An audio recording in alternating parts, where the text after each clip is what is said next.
నమస్తే. ఉమ్మడి పశ్చిమ గోదావరి జిల్లాలో ఏలూరు థర్డ్ టౌన్ పోలీస్ స్టేషన్‌లో ఉన్నటువంటి ముగ్గురిని ఏసీబీ అధికారులు అరెస్ట్ చేశారు. చాలా ముఖ్యమైనటువంటి పరిణామంగా దీనిపై చర్చ జరుగుతుంది. ఒక కేసుకు సంబంధించి ఒక వ్యక్తి దగ్గర నుంచి రూ. 50,000 లంచం తీసుకుంటుండగా ఐడీ పార్టీ కానిస్టేబుల్ ఐజాక్ అతను పట్టుకున్నారు ఏసీబీ అధికారులు రెడ్ హ్యాండెడ్‌గా. సరే అతను పట్టుకున్నారు. అతను ఒక్కడే కదా ఈ యొక్క ఇష్యూలో ఇన్వాల్వ్ అయింది అనుకోవచ్చు. కాదు. అసలు మొత్తం దీన్ని నడిపించింది సిఐ వెంకటేశ్వరరావు. వాస్తవానికి రైల్వేలో ఉద్యోగం చేస్తున్నటువంటి విక్టర్ బాబు అనే వ్యక్తి, ఆయన సత్రంపాడులో నివాసం ఉండేటువంటి వ్యక్తి. అతను రైల్వే డిపార్ట్మెంట్‌లో కొంతమందికి ఉద్యోగాలు ఇప్పిస్తామని చెప్పి నిరుద్యోగ యువత నుంచి పెద్ద మొత్తంలో డబ్బులు వసూలు చేశాడని, దానికి సంబంధించి మా డబ్బులు మాకిమ్మంటే సమాధానం చెప్పట్లేదు, తప్పించుకొని తిరుగుతున్నాడని చెప్పి థర్డ్ టౌన్ పోలీస్ స్టేషన్‌లో ఒక కేసు నమోదైంది. దీనికి సంబంధించి అతను హైకోర్టును కూడా ఆశ్రయించాడు.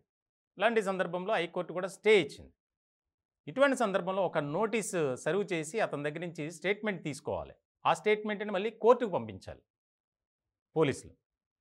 దీనిలో భాగంగా ఆ విక్టర్ బాబుని రూ. 2,00,000 డిమాండ్ చేశాడు సీఐ. డిమాండ్ చేసినటువంటి సీఐ వీరితో మంతనాలు జరపడం ప్రారంభించారు. ముఖ్యంగా ఈ కేసులో మొత్తం ముగ్గురు ఇన్వాల్వ్ అయ్యారు. ఐడీ పార్టీ కానిస్టేబుల్ ఐజాక్, అలాగే స్టేషన్ అసిస్టెంట్ రైటర్ అతను కానిస్టేబుల్గా ఉన్నాడు రాజేంద్ర. ఈ ఇద్దరు కూడా తరచూ విక్టర్ బాబుకి కాల్ చేయటం, నువ్వు పోలీస్ స్టేషన్కి వచ్చి మరి సెటిల్ చేసుకుంటావా, ఆ డబ్బులు ఇస్తే నీకు ఫేవర్గా ఉంటుంది, లేదంటే ఇబ్బంది పడతావు, నిన్ను అరెస్ట్ చేయాల్సి వస్తుంది, హైకోర్టు మాకు ఆదేశాలు జారీ చేసింది, సార్ ఫేవర్గా రాయాలంటే నీకు నోటీసులు ఇచ్చి నీ దగ్గర నుంచి స్టేట్మెంట్ తీసుకోవాలి, ఇవన్నీ ఉంటాయి కాబట్టి 2,00,000 అడుగుతున్నారు సార్. దీనికి సంబంధించి గత కొంతకాలంగా వారి మధ్య సంభాషణ జరుగుతుంది. అది కూడా రికార్డ్ చేశాడు ఈ యొక్క విక్టర్ బాబు, రైల్వేలో పనిచేసేటువంటి వ్యక్తి. దానికి సంబంధించి 50,000కు డీల్ కుదిరింది. ఈ రూ. 50,000 ఎలా ఇవ్వాలి, సిఐ గారు మీకే ఇస్తానంటే నాకొద్దు, మన వాళ్ళకు పర్లేదు నేను చూసుకుంటాలే అన్న. ఇలాంటి సందర్భంలో ఈ ఐడీ పార్టీ కానిస్టేబుల్ని పురమాయించారు ఈ 50,000 తీసుకోవడానికి పోలీస్ స్టేషన్లో. రెడ్ హ్యాండెడ్గా అంతకుముందే ఈ స్కెచ్ అంతా ఏసీబీ అధికారులకు చెప్పడం, దానికి సంబంధించి ఏదైతే సీఐ అలాగే స్టేషన్లో ఉన్నటువంటి అసిస్టెంట్ రైటర్, ఈ యొక్క ఐడీ పార్టీ కానిస్టేబుల్, ఈ ముగ్గురు మాట్లాడినటువంటి ఆ యొక్క కాల్స్ని రికార్డ్ చేశాడు. రికార్డ్ చేసి కంప్లైంట్తో పాటు ఇవి కూడా ఇచ్చాడు. దీనికి సంబంధించి ఈ యొక్క ఎప్పుడైతే పోలీస్ స్టేషన్లో ఈ రైడ్ జరిగిందనే విషయం తెలుసుకోగానే వీరిద్దరు jump, CI assistant writer Rajendra, CI పేరు వెంకటేశ్వర్, ఇద్దరు కూడా పరారవడంతో ఇతన్ని అదుపులో తీసుకున్నటువంటి ఏసీబీ అధికారులు వారిపై నిఘా పెట్టారు. గతంలో ఎన్నో అవినీతి ఆరోపణలు, ఎన్నో రకాల సెటిల్మెంట్లు, సివిల్ వివాదాలు, కంప్లైంట్ ఇస్తే అవతల వ్యక్తిపై కేసు నమోదు చేయాలంటే ఇదిగో ఇంత ఇవ్వాలి, లేదంటే మీ కేసు మేము తీసుకోం, ఈ రకమైనటువంటి సిఐ చెప్తారు, వీరు ఆచరిస్తారు. అంటే నడిపించేదంతా వీరు, గ్రౌండ్ వర్క్. ఇలాంటి సందర్భంలో వారిని వెంటాడి ఏసీబీ అధికారులు పట్టుకున్నారు. పట్టుకోవడమే కాదు, ఈ సిఐ వెంకటేశ్వరరావు నివాసంలో ఏసీబీ అధికారులు సోదాలు కూడా చేశారు.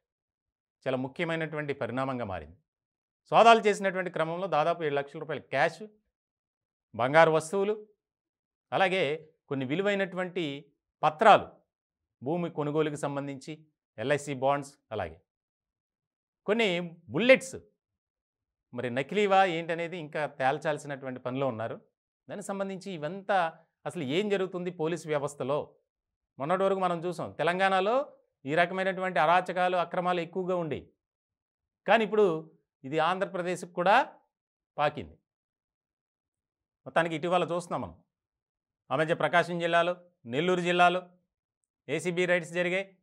కొంతమంది పోలీస్ అధికారులను పట్టుకున్నారు. ఇంకా ట్విస్ట్ ఏంటంటే కొంతమంది ఏసీబీ అధికారులు అవతారం ఎత్తి ఎవరైతే అవినీతి ఆరోపణలు ఎదుర్కొంటున్నటువంటి అధికారులు ఉన్నారో వారి సమాచారాన్ని సేకరించి వారికి కాల్స్ చేసి బెదిరించి వారి దగ్గర నుంచి లక్షల్లో లాగేస్తున్నారు. సందట్లో సడేమియా అన్నట్లు. అంటే మొత్తానికి ఏలూరు థర్డ్ టౌన్ పోలీస్ స్టేషన్లో జరిగినటువంటి ఈ వ్యవహారానికి సంబంధించి ఆంధ్రప్రదేశ్ పోలీస్ వర్గాల్లో ఆసక్తికరమైనటువంటి చర్చ జరుగుతుంది. అంటే ఒక చిన్న నోటీస్ ఇచ్చి అతని దగ్గర నుంచి స్టేట్మెంట్ తీసుకోవడానికి అక్షరాల 2,00,000 డిమాండ్ చేశారు. అందులో 50,000 తీసుకున్నాం. సార్ నా స్టేట్మెంట్కి మీరు సంతకం పెట్టి ఇవ్వడానికి అంత అమౌంట్ ఏంటి సార్ అని కూడా బ్రతిమిలాడాడట.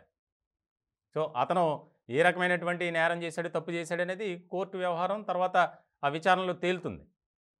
నేను ఇలాంటివి ఏం చేయలేదు, ఒకరిద్దరికి నేను చెప్పాను అంతేగాని నేను ఎవరి దగ్గర డబ్బులు తీసుకోలేదు, ఉద్యోగాలు ఇప్పిస్తానని ఎక్కడా చెప్పలేదు. ఇలాంటి సందర్భంలో ఆ పిఎస్లో అతనిపై చీటింగ్ కేసు నమోదైంది. దానికి సంబంధించి ఇప్పుడు ఇదంతా గోల. మొత్తానికైతే ఈ ముగ్గురిని అరెస్ట్ చేశారు.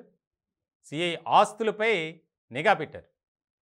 చాలా వరకు కోట్లాది రూపాయల విలువైనటువంటి ఆస్తులు కూడబెట్టారు అనేది ఇంకా విచారణ జరుగుతుంది. వారి బంధువులు, కుటుంబ సభ్యుల ఇళ్లల్లో కూడా ఏకకాలంలో సోదాలు నిర్వహించారు.